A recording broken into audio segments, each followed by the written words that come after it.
Hi, எல்லாருக்கும் வணக்கம். நாம் செய்கிற பூஜையில் முழு பலனை பெற ஒரு எளிய பரிகார முறையை பற்றி பார்க்கலாம் வாங்க. இதுக்கு ஒரு தட்டு எடுத்துக்கோங்க. அந்த தட்டில் ஒரு குண்டு மஞ்சள், அந்த மஞ்சளுக்கு சந்தனம் குங்குமம் வச்சுக்கோங்க.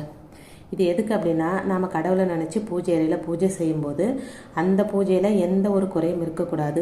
அது மட்டும் இல்லாமல் பூஜையில் நாம் தெரிஞ்சோ தெரியாமலோ செய்யும் தவறுகள் மூலம் எந்த ஒரு தோஷமும் நம்ம குடும்பத்திற்கு ஏற்பட்டு விடக்கூடாது அப்படின்றதுக்காக தாங்க இந்த குண்டு மஞ்சளை நாம் பூஜை அறையில் வைக்கிறோம். இந்த குண்டு மஞ்சளுக்கு தோஷத்தை போக்கக்கூடிய சக்தி இருக்குங்க. பூஜை அறையில் தெரிஞ்சோ தெரியாமலோ ஏதோ ஒரு தவறு செஞ்சுட்டோம், ஆனால் அதன் மூலம் எந்த தோஷமும் நம்ம குடும்பத்திற்கு வரக்கூடாது.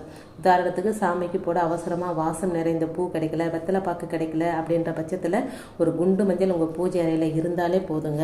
பூஜை அறையில் இந்த குண்டு மஞ்சள் இருந்தால் உங்களுடைய வேண்டுதல் சீக்கிரம் பலிக்கும் அப்படின்னு சொல்லப்பட்டிருக்குங்க. மாதத்துக்கு ஒரு தடவை இந்த குண்டு மஞ்சளை மாற்றினாலே போதுங்க. பழைய மஞ்சளை பெண்கள் உரசி குளிச்சுக்கலாங்க. புது